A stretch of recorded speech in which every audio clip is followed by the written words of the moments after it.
Satu regu juru tembak berisikan 12 orang. Mereka menggunakan senjata AK. Eksekutor itu ada dites dia, tes psikologi, kemudian yang jelas latihan, pasti latihan utama.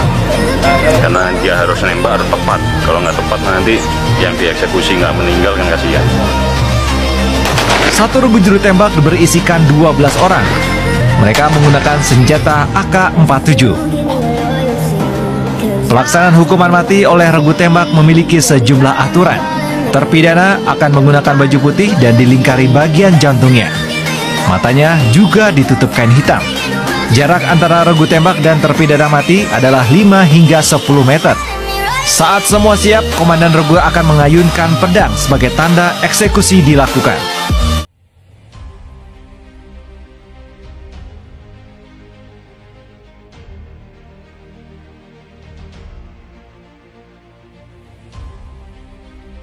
Saya yakin Peggy ini akan bebas. Nah, saksi, kalau saya jadi polisi, jadi penyidik sekarang ini, yang saya perdalam adalah Aib. Kenapa?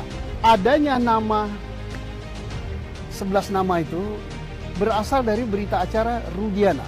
Rudiana tidak ada di TKP. Rudiana dari mana? Pasti dari Aib, sama siapa lagi satu Dede. Ya. Sama satu lagi Mel. Ini yang harus diperiksa. Rudiana diperdalam, dari mana dapat nama 11 ini? Karena ada di berita acara Rudiana. Terus Aib dari mana tahu 11 ini? Ngasih tahu Rudiana. Kemudian Dede dari mana?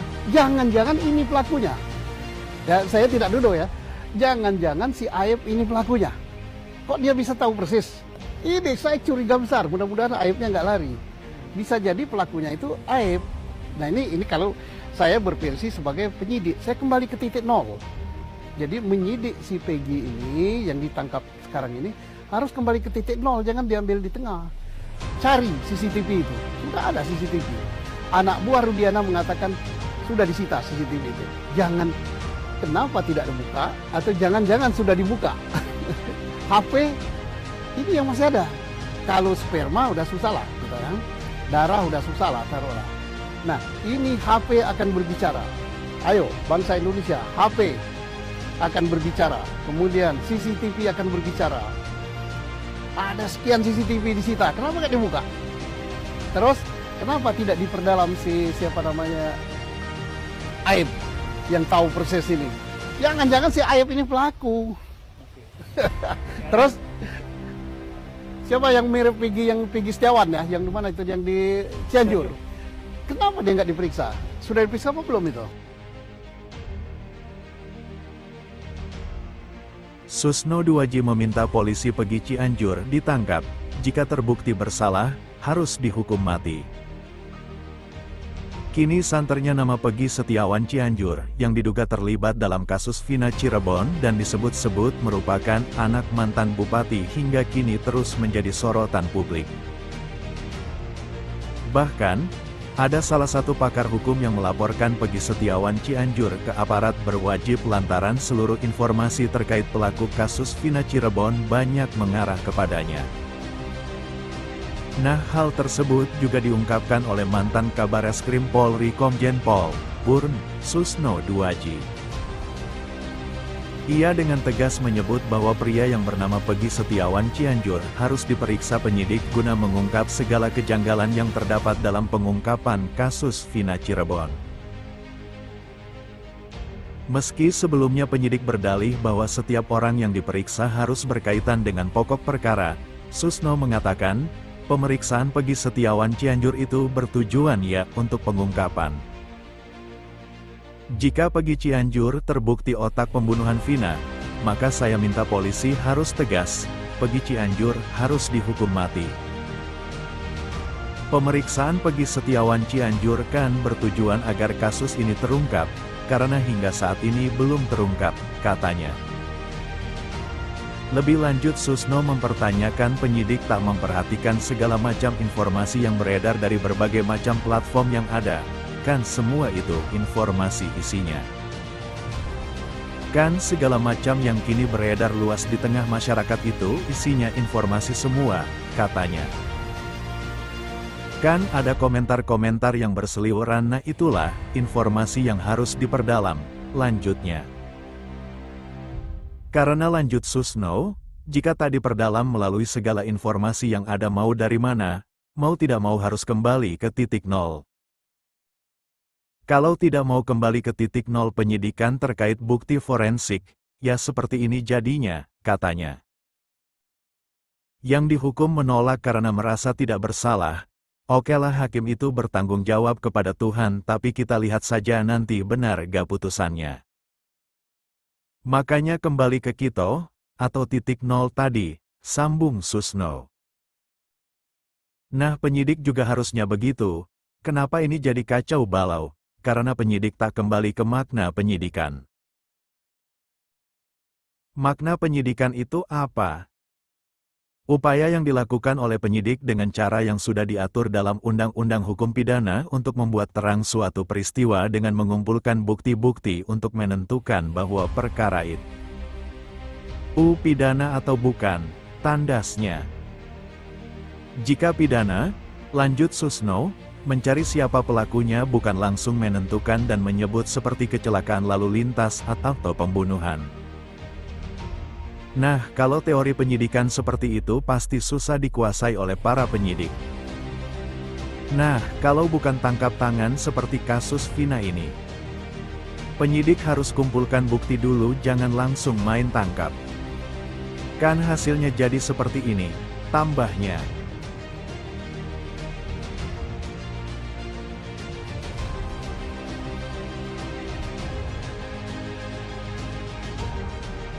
Berarti selama ini Polri tidak bekerja dengan baik. Nah, mana kamu tadi yang sentil-sentil soal polisi? Ini salah satu video Putri bilang kalau polisi ya berarti selama ini tidak pernah kerja dengan baik. Tuh. Itu salah satunya. Kenapa kamu nggak duetin aja sekalian tuh Putri? Kalau saya emang kalau ular kepala dua itu ya ngomongnya beda-beda. Kesini jumpa pers beda ngomongnya, ke depan jumpa pers beda lagi ngomongnya, ke samping sebelah sini juga jumpa pers beda, ya kan? Kenapa? Ya, makanya saya bilang dia cari panggung untuk dalam kasus Vina ini, ya.